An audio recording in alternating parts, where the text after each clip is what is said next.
நடுவர் உள்ளிட்ட அவையோருக்கு என் முதற்கண் வணக்கம். கூவின பூங்குயில் கூவின கோழி குருகுகள் இயம்பின சங்கம் ஓவிய தாரகை ஒளி ஒளி உதயத்து உருப்படுகின்றது திருப்பொடு நமக்கு தேவனற்செறிகளல் தாளினை காட்டாய் திருப்பெருந்துறையுரை சிவபெருமானே யாவரும் அறிவறியாய் எமக்கெளியாய் எம்பெருமான் பள்ளி எழுந்தருளாயே என்று ஆத்தூர் சோமசுந்தரேஸ்வரரையும் அவருடன் உடன் உறைந்திருக்கும் சோமசுந்தரி அம்மனையும் இந்த அவையில் பள்ளி எழுந்தருளச் செய்து என் உரையை துவங்குகிறேன். ஒரு கிராமம் இப்படித்தான் துயில் எழும். ஒரு கிராமத்தில் நாம் இந்த மாதிரி தேவாரம் திருவாசகத்தை கேட்டு தான் முழிப்போம். நகரத்தில் அலாரத்தோடைய சவுண்டில் அல்லறி அடிச்சுட்டு முழிப்போம். உங்களுடைய சந்தோஷம் எது அப்படிங்கிறத இப்போ நீங்களே சொல்லிக்கோங்க. இந்த தாய்மொழி அப்படிங்கிறத வளர்த்ததே இந்த தேவாரமும் திருவாசகம் தான். டிசிடபிள்யூ பஜனைக்குள்ளே இன்னைக்கு திருப்புகளையும் சேர்த்து பாடினாங்க. ஆத்தூர் மக்கள் புண்ணியம் செய்தவங்க. இந்த தாய்மொழி அடையாளத்தை இன்னைக்கு நம்ம தொலைச்சிக்கிட்டு இருக்கோம். ஏன்னா ஒரு தாய்மொழி பாட்டு நம்ம எல்லாருமே சின்ன பிள்ளைகளை படிச்சிருப்போம். கொண்டல் கோபுரம் அண்டையில் கூடும் கொடிகள் வானம் படிதரமூடும் கண்ட பேரண்டம் தண்டலை நாடும் கனகமுன்றில் அனமிளையாடும் விண்ட போவது வண்டலிட்டோடும் வெயில் வெய்யோன் பொன்னையில் வழிதேடும் அண்டர் நாயகர் செண்டலங்காரர் அழகர் கூடல் ஊரங்கள் ஊரே. இப்படித்தான் இருந்தது எல்லா கிராமமும். இன்னைக்கு எப்படி வச்சிருக்கோம்? நம்மளுடைய நாக்கு தாய்மொழியை சொல்றதுக்கு பழக்கப்படலை. ஏன்னா நகரத்துல போய் உக்காந்துக்கிட்டு ஹாய் ப்ரோ ஹாய் காய்ஸ் இதோடய முடிச்சுக்கிறோம். அப்பாவை தவிர எல்லாரும் அங்கிள், அம்மாவை தவிர எல்லாரும் ஆன்டி. இதுதான் நம்மளுடைய தாய்மொழி வளர்க்கக்கூடிய லட்சணமா இருக்கு. ஆனா டாடியுமே குறைஞ்சு போச்சு. டாட் மாம் அப்படி போச்சு. அடுத்து பாத்தீங்கன்னா சமையல். நம்ம டிசிடபிள்யூ பஜனை குழுவுக்கு ஒரு வேண்டுகோள். இந்த நித்த நித்த நெல்லுச்சோறுங்கிற பாட்டை நீங்க மனசுக்குள்ள ரசனையோட பாடிக்கோங்க. நித்த நித்த நெல்லுச்சோறு நெய்மணக்கும் கத்தரிக்காய் நேத்து வச்ச மீன் குழம்பு என்னை இழுக்குதையா நெஞ்சுக்குள்ள அந்த நினப்பு வந்து மொயக்குதையா. இந்த நித்த நித்த நெல்லுச்சோறு வேணும்னா உங்களுக்கு வயல் இருக்கணும். நெய்மணக்கும் கத்தரிக்காய் இருக்குன்னா உங்க வீட்டு பின்னாடி தோட்டம் இருக்கணும். நெய் வேணும்னா பசுமாடு இருக்கணும். பால் கறக்கணும். மீன் வேணும்னா பக்கத்துல குளம் இருக்கணும். மீன் அங்கே இருக்கணும். ஏன்னா நேற்று வச்ச மீன் குழம்பு தான் சுவை.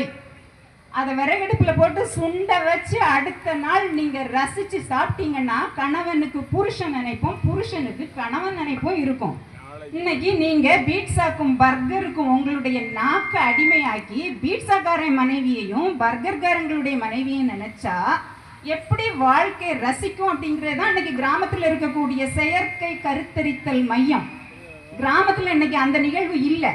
கல்யாணம் ஆனமா குழந்தைய பெத்தமா வம்ச விருத்தி பண்ணணுமா சந்தோஷமா வாழ்ந்தோமா அப்படிங்கிறது தான் கிராமம். ஒரு விறகு அடுப்புல சமையல் பண்ணுவோம் பாருங்களேன், 10 வீட்டுக்கு மணக்கும். யாரெல்லாம் அந்த மணத்தை ருசிக்கிறாங்களோ அவங்க அத்தனை பேருக்கும் அந்த சமையல்ல உரிமை உண்டு. எம்மா இன்னைக்கு என்ன உங்க வீட்டுல மீன் குழம்பா, நான் வந்து சாப்பிட்டுட்டா ரசனையோட போவாங்க. இன்னைக்கு நகரத்துல மூடி வச்சு சமைக்கிறோம். மூடி வச்சு சமைச்சு சுகர் வந்தது தான் மிச்சம். ஆனா உங்களுக்கு சிட்டியில போய் உக்காந்துக்கிட்டு உங்களுடைய ரசனை எப்படி இருக்கு பாருங்களேன். இந்த தூத்துக்குடியில ஒரு ஹோட்டல் இருக்குது, அரேபியன் லூலு மார்ட். பேரு லாலா கடை. அரேபியன் லூலு மார்ட்ல நீங்க வந்து ஒட்டகக்கறி போடுறாங்கன்னு நினைச்சிடாதீங்க.